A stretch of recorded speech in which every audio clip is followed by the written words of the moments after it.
Bonjour à tous et à toutes, ça me fait vraiment plaisir de vous retrouver après un petit mois d'absence. J'étais pas mal occupé avec pas mal de projets créatifs qui me tiennent à cœur et puis j'étais pas forcément appelé à faire de guidance sur les liens d'âme jusqu'à aujourd'hui. J'aimerais vous faire part également d'une petite prise de conscience concernant ce collectif de féminines qui arrive à cette fin de parcours, qui est en total lâcher prise, qui n'a plus d'attente et qui est en sorte à la croisée des chemins, voilà, pour savoir un petit peu quelle voie elle va emprunter. Donc pour la plupart, je pense que ce choix peut-être est déjà fait. Mais j'aimerais vous faire part quand même de cette prise de conscience que moi j'ai eue, et qui est un blocage en fait énergétique qui est assez persistant en fin de parcours. Et j'espère que cela parlera à ce collectif de féminines. Voilà, car c'est seulement vraiment, encore une fois, mon expérience personnelle. Donc je vais vous embêter un petit peu avec cela, et puis après on ira voir bien sûr avec le tarot vos énergies pour voir si tout cela est bien aligné. Donc avant de vous parler de ce blocage, on va remettre un petit peu les choses dans leur contexte. Et je vais parler au nom du collectif. Donc pour les personnes qui regardent la vidéo, pour la plupart, nous sommes un petit peu tous identifiés, voilà, à cette polarité féminine, car elle était associée à l'ouverture émotionnelle, à la patience, à l'accueil justement de l'amour et de cet amour du lien. Et nous avons perçu l'autre en face comme polarité masculine, car elle fuyait l'amour, elle montrait des peurs de l'engagement et avait du mal à s'exprimer émotionnellement. Donc jusqu'à là, on est d'accord, je vous apprends rien. Donc gardez bien en tête justement ces différents aspects des polarités pour la suite. Donc moi, dans cette prise de conscience sur ce blocage, ça venait d'un jugement, en fait d'une croyance que les mauvaises habitudes ou addictions de mon hôte mettaient des barrières à la relation, car cela me faisait ressentir qu'elle n'était pas en phase avec elle-même et ne faisait pas d'efforts pour s'en sortir, ou même s'améliorer. Donc c'est ce qui nous donnait en fait forcément des objectifs divergents. J'étais moi dans ce cheminement vers une meilleure version de moi-même, passant par la libération de mes propres mauvaises habitudes et addictions, alors que je la voyais en face uniquement à chercher des distractions et différents amusements pour fuir un petit peu la réalité de sa vie. Donc là, j'ai parlé aux personnes à qui ça parle. Donc, en fait, ce jugement, qu'il soit juste ou faux, ne change rien à la séparation qu'il crée. Ma compréhension, en fait, c'est qu'une fois que la féminine a guéri ses plus grandes peurs et blessures, en tout cas, moi, j'ai remarqué chez moi que certaines persistaient, liées à de mauvaises habitudes, addictions ou même croyances. Et je ne supportais pas de les voir chez mon autre. Donc j'étais très dur avec elle et beaucoup dans le jugement. J'étais tellement concentré en fait à devenir meilleur, à me libérer de tout ce qui m'entravait, que j'ai oublié de maintenir un petit peu cet équilibre entre mes aspirations spirituelles et aussi la réalité de la vie matérielle. Donc je me suis en quelque sorte perdu dans cette recherche un petit peu de perfection et dans la rigidité surtout à atteindre ses objectifs personnels et spirituels. Donc peut-être qu'il y a certaines polarités féminines à ce niveau de parcours qui peut être focus sur ses objectifs spirituels et en oubliant un petit peu la réalité de la vie et aussi ses propres aspirations matérielles. Donc devenir une meilleure personne, c'est pas une mauvaise chose en soi, mais parfois elle sous-entend et alimente en fait une croyance que vous n'êtes pas assez bien sur le moment présent. Donc encore un jugement. En plus d'être dans le jugement envers votre hôte, vous vous auto-jugez et vous coupez de l'amour de vous-même. Donc en fait cette prise de conscience a mis en lumière mes propres réactions face aux défauts, aux défis de mon autre qui me dérangeaient tant. Car en fait elles étaient tout simplement le reflet de mes propres luttes internes qui n'étaient pas encore résolues, cet objectif non atteint, quoi. Donc comme ça me dérangeait, j'étais dans le jugement, le rejet, et je voulais me séparer de tout ça.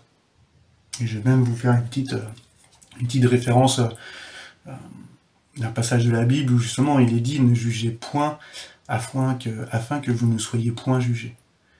Et cela signifie que si l'on juge en fait la réalité de l'autre, on ne peut éviter de juger la sienne. La véritable en fait réalité, ou comme on l'appelle la connaissance, elle ne peut pas être contestée en fait, même remise en cause, car elle n'est pas séparée, elle englobe le tout. Par contre, lui, le jugement repose uniquement sur de la perception, sur notre petit angle de vue qu'on va considérer comme de la réalité. Donc le jugement repose sur la perception et non sur la connaissance. Il sous-entend toujours en fait un sentiment de rejet, car en fait ce qu'on juge en face comme ou en nous-mêmes comme insuffisant, ou même perçu comme indigne d'être accepté, ou même d'exister, ce rejet en fait découle juste de nos propres croyances et non de la réalité elle-même. Et peu importe si le jugement soit juste ou faux, dans les deux cas, nous plaçons cette croyance dans seulement de la perception, dans l'irréel. Car le jugement, en fait, implique la croyance que tu peux faire sélection, comme ça, de la réalité. Ce qui n'est pas possible. Donc je vais terminer là-dessus et revenir sur ce stade voilà, de parcours où la féminine va perdre certains de ses aspects, comme la patience. Arrivé à ce fin de parcours, la polarité féminine n'a plus du tout de patience dans le lien, chose que le masculin va progressivement récupérer. Elle se ferme également à l'amour, car en se coupant de ses émotions et en se jugeant dans cette rigidité d'objectifs spirituels et personnels, encore une fois, elle se coupe de l'amour d'elle-même. Et c'est le masculin qui progressivement, lui, va récupérer cette réceptivité, qui sera peut-être un peu plus dans l'accueil de ses émotions. Tandis que la féminine, voilà ce qu'on appelle un peu le switch, va, elle, récupérer un peu plus d'énergie masculine et va se préoccuper un petit peu plus de sa vie, d'elle-même, et aussi de sa réussite matérielle. Donc à ce niveau, on est bien voilà, à la croisée des chemins, et je pense qu'il va y avoir deux collectifs de féminines. Certaines vont s'ouvrir à autre chose, vont tourner la page, vont passer à un autre chapitre de leur vie, en laissant ce lien derrière, mais tout en ayant beaucoup de gratitude, mais elles vont se préoccuper d'elles-mêmes. Et le masculin, lui aussi, équilibrant tout comme la féminine, ces deux polarités en lui-même, va lui permettre d'avancer de son côté. Donc certains vont retourner vers la féminine et d'autres également tourneront également la page tout en ayant beaucoup de gratitude sur le lien. Car dans ces liens d'âme, il y a les liens EJ, il y a des liens qui sont purement karmiques aussi et qui ne sont pas voués forcément à une réunion. Et que pour les féminines qui sont en début de parcours, milieu de parcours, c'est difficile à entendre le fait qu'il n'y a pas cette carotte au bout de la clé. Mais la carotte est deux fois plus grande parce qu'on récupère justement l'amour de nous-mêmes et ce retour à soi n'a pas de prix. Donc je tenais quand même à vous partager cette petite compréhension. Et on va aller voir essentiellement là les énergies de la féminine avec les arcanes majeures du tarot dit de Marseille. Et c'est parti pour les 3 cartes avec les arcanes majeures du tarot de Alexandro Rodorowski. Pour ceux que ça intéresse. Hop.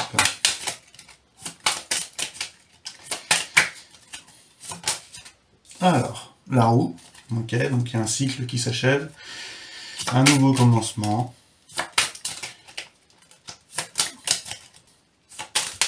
Hop là. L'étoile, hop. Donc la guérison. Hop. La polarité féminine s'assume telle qu'elle est, voilà. Avec encore ces petites mauvaises habitudes, pourquoi pas ces mauvaises croyances qu'elle pouvait avoir, et ces petits schémas aussi répétitifs, dysfonctionnels.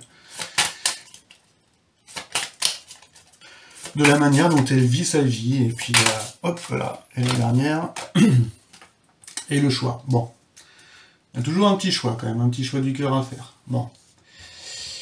Donc là, grosso modo, là, l'énergie qui porte le jeu, on voit que vous arrivez à une fin de cycle avec la roue. Donc là, on voit bien, c'est l'achèvement. Voilà, l'achèvement d'un cycle qui a été long et qui amène à quelque chose qui va être inévitable. La roue va tourner, voilà. Ça va être le temps de la moisson, voilà, de la récolte. Et donc là, tout ce qu'il y a à faire à ce moment-là, c'est de faire confiance un petit peu au processus de la vie et et laisser les choses couler. C'est le moment de se relaxer et d'abandonner un petit peu à toute cette pression, cette rigidité justement dans ces objectifs spirituels euh, qui pouvaient vous amener justement ce blocage. C'est le temps que la roue tourne, quoi. Donc abandonnez un petit peu une partie là, de votre contrôle que vous exerciez sur votre propre vie, ou même sur la relation avec votre autre. On voit que c'est une nouvelle voie, là, cette fin de cycle, bah, elle vous amène à la guérison. Vous amène à la guérison avec l'étoile. Vous êtes dans cette intuition là, en ce moment, dans votre écoute de l'intérieur, et vous savez qu'il faut vous préserver, voilà, prendre soin de vous, mais tout le temps restant ouvert, voilà. Là, chez vous, les féminines, je ressens même un apaisement, un calme, parce que vous savez que vous êtes sur le bon chemin, en fait. Vous savez que de toute façon, que vous pouvez faire confiance en ce qui se passera. Vous êtes vraiment dans cette tranquillité, parce que les choses sont claires, et que malgré en fait que vous savez pas en fait de quoi demain sera fait, vous êtes quand même dans cette tranquillité et dans cette confiance en l'avenir. Donc là, on voit bien avec cette énergie que vous êtes la priorité de vous-même, vous avez ce sentiment intérieur de respect, voilà, de vous-même, vous voulez plus vous trahir, vous allez vers votre bien-être tout en assumant un petit peu vos dysfonctions. Et que s'il persiste encore des schémas répétitifs, des mauvaises croyances ou encore même des addictions, eh ben laissez le temps au temps et vous atteindrez forcément vos objectifs. Donc là, voilà, restez dans cet état naturel, dans cette liberté, cette authenticité, euh, et aussi dans cette simplicité. Voilà. Là, on voit que vous êtes, en fait, votre intérieur et votre extérieur sont connectés et parfaitement harmonisés, quoi. Et tout ce petit bonhomme de chemin vous mènera forcément vers une voie à prendre. Donc on en revient à la carte des amoureux, le choix du cœur. Donc là, on reste encore une fois dans où on va s'abandonner un petit peu à ce qu'on ressent. Là, vous abandonnez un petit peu là, le contrôle que vous aviez sur votre vie. Et là, vous abandonnez encore une fois à ce que vous ressentez.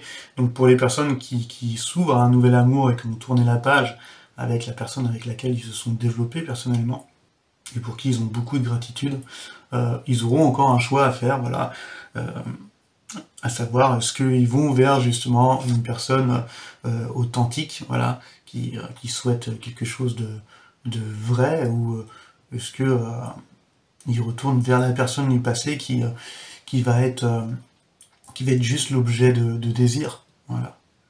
Et pour d'autres, pour qui la réunion est prévue, la personne de vertu, c'est votre autre, justement, c'est la personne avec laquelle vous avez cheminé, et donc vous aurez peut-être un choix à faire. Voilà. Le fait d'avoir peut-être tourné la page, ou d'avoir totalement lâché prise, forcément vous rayonnez, vous êtes authentique, vous êtes simple, et forcément ça attire l'attention, et donc il y a d'autres personnes qui peuvent être attirées justement par cette énergie que vous dégagez.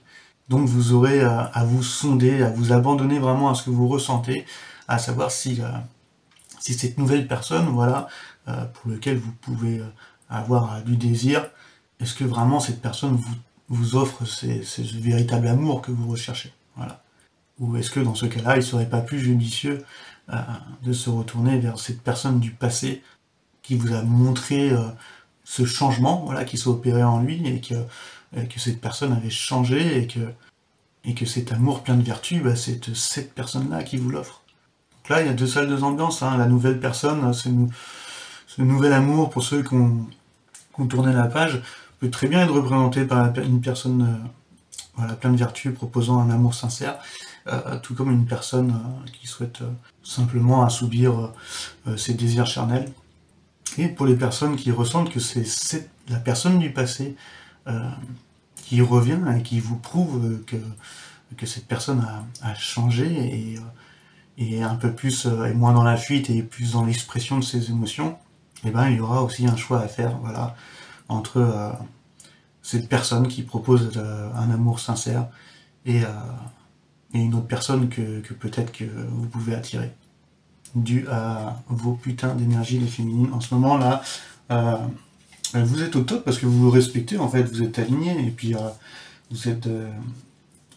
vous assumez aussi les conneries que vous avez pu faire dans le parcours, et ce jugement que vous avez pu avoir, qui était un peu le reflet de vos propres vos propres dysfonctions, vos propres névroses, et puis les, et le fait aussi d'être tombé peut-être aussi dans cette rigidité, voilà, ces objectifs spirituels qui vous ont peut-être perdu un peu pour certaines. En tout cas, moi c'était le cas. Mais on voit bien là, avec cette carte que c'est vraiment c'est la fin des souffrances, avec la roue, la guérison, et on revient quand même sur un petit choix à faire à la fin, ce choix du cœur. Donc on va continuer rapidement, on va juste éclaircir avec le tarot de druide. Hop. Je vais tirer une carte sur chaque. Parce que je crois que j'ai plus beaucoup de batterie, j'espère que ça va pas lâcher. Ok, allez c'est parti. On va éclaircir, non, que ce que j'ai fait, je l'ai fait dans ce sens-là. Hop, voilà. Hop, bon, on va voir s'il n'y a pas de surprise, on va éclaircir, mais la roue de fortune, on va aller voir. Qu'est-ce qui a amené à ce changement, à ce nouveau chapitre, à cette nouvelle voie que la polarité féminine souhaite emprunter, car elle est plus alignée avec elle-même. Alors là, j'en ai beaucoup trop. Je vais pas prendre cela, je vais prendre juste celle qui a sauté. Non, il y avait la reine d'épée et tout ça, ça me parlait. Et là, on tombe, bah voilà, en fait, il n'y a pas de question à se poser, en fait. C'est que vous avez suivi l'appel de votre âme, là, c'est le fou, en fait. Vous êtes... il y a quelque chose qui vous a poussé, vous avez été comme appelé, voilà, à changer de direction. Donc c'est peut-être l'univers, la source, Dieu, en tout cas ce en quoi vous croyez, voilà, qui vous a amené vers ce chemin, qui vous a poussé à reprendre confiance, voilà, à voir aussi tout le potentiel que vous aviez, et surtout à récupérer cette liberté, voilà. À ne plus être rattaché à quelque chose qui ne vous convenait plus. Donc vous avez pris ce courage de tourner cette page et d'aller de l'avant, voilà, et en étant toujours optimiste. Donc c'est ce nouveau voyage dans votre vie, cette nouvelle phase qui a fait en sorte que la roue forcément a tourné. Et que ce chemin que vous avez pris dans la sagesse et dans le respect de vous-même va vous permettre aujourd'hui, avec la roue de fortune, de récolter, voilà, les fruits de ce que vous avez semé. On va aller voir maintenant, on va éclaircir un petit peu. Hop, la carte de l'étoile. Et puis derrière, on a ça, hein, la carte de la mort. Donc on voit bien que vous vous débarrassez vraiment de ce qui est obsolète pour vous, de ce qui vous convient plus. Et ça parle également de vos propres addictions, de vos propres schémas répétitifs, ou même des relations, voilà, qui vous entravaient pour pouvoir avancer. Donc ça peut être des croyances, ça peut être des attitudes, ça peut être toutes sortes de choses. On va éclaircir là, avec l'étoile, hop, sur cette guérison, voilà. Cette authenticité retrouvée, le fait de s'assumer, voilà, tel qu'on est, avec nos défauts, nos parts d'ombre.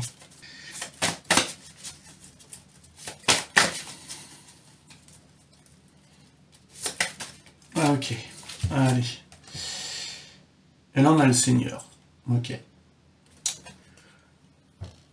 Donc ça c'est la carte de l'empereur, excusez-moi, la numéro 4, qui incarne la stabilité, cette autorité, cette responsabilité dans les choix qu'on fait dans notre vie. C'est le pouvoir masculin, c'est vraiment cette polarité masculine que vous récupérez. Vous n'êtes pas fermé à l'amour, mais pour certains vous êtes fermé à cet amour.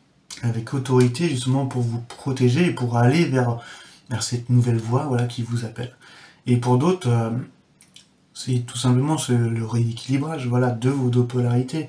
Et maintenant vous êtes plus dans ces aspects masculins où vous allez satisfaire un peu plus vos besoins matériels et vous occuper un petit peu plus de toutes vos aspirations matérielles, financières, et mettre justement en œuvre justement dans la réalité tous vos projets créatifs, voilà, sur lesquels vous avez eu le temps de travailler, tous ces projets qui étaient en gestation. Aujourd'hui, vous avez cette énergie, voilà, de les mettre en œuvre dans le monde physique. Donc on voit qu'avec cette carte, voilà, vous êtes la priorité de vous-même, vous avez vu un petit peu vos erreurs, vous assumez tel que vous êtes aujourd'hui, vous êtes authentique dans la simplicité, vous lâchez votre contrôle, et c'est un petit peu cette énergie, cette capacité à penser rationnellement. voilà, à ne pas rejeter tout le temps la faute à l'extérieur et à se regarder soi-même, qui a fait qu'aujourd'hui vous assumez, vous prenez la responsabilité de la manière dont vous vivez votre vie.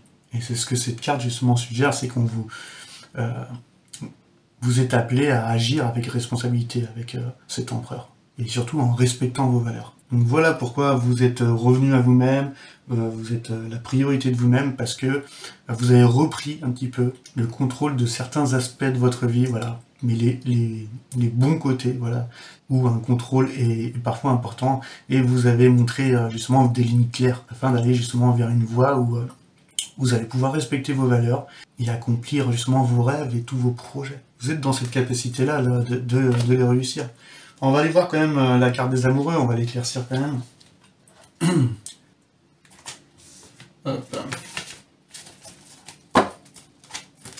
Allez, c'est parti. Plus de détails sur la carte des amoureux. Hop, voilà. Et là, on a le 8 d'épée. Voilà, à l'envers. Pour moi, je vais vous la mettre à l'endroit. On voit une personne voilà, qui est pieds, poings liés, les yeux bandés, avec plein d'épées autour. C'est souvent la carte qui va dégager une énergie un petit peu de victimisation, de restriction. On a toujours l'impression d'être victime de la situation, et c'est peut-être ce que vous avez dégagé avant, justement, dans le lien, voilà. Avec le fait de juger l'autre, sans des fois vous regarder vous-même.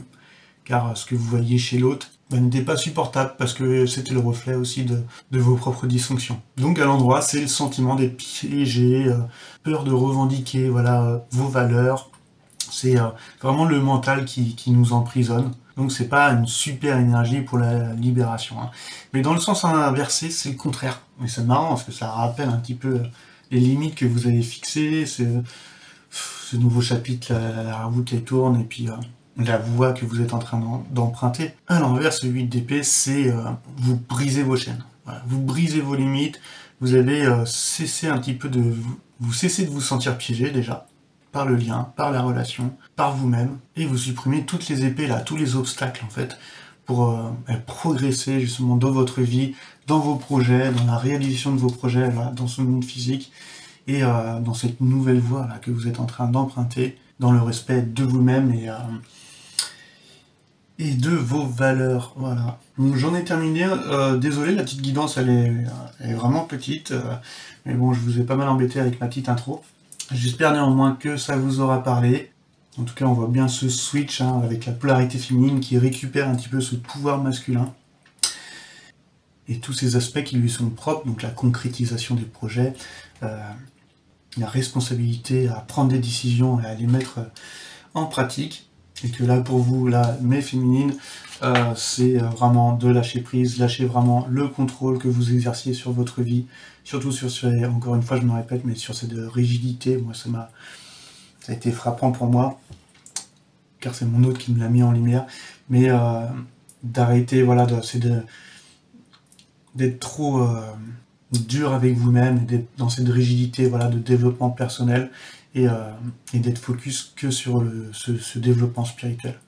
Mais je pense que la plupart, vous l'avez compris, hein, et c'est pour ça qu'aujourd'hui, vous êtes dans cette confiance, dans cet optimisme, où vous allez de l'avant, et vous suivez un petit peu l'appel de votre âme, afin de vous préoccuper, excusez-moi, de vous-même, voilà, de votre bien-être, et de votre propre guérison. En tout cas, je vous remercie de m'avoir écouté, et puis je vous dis à très bientôt. Je risque de revenir pour l'astro des cancers, et moi je vous dis à très bientôt. Allez, ciao ciao.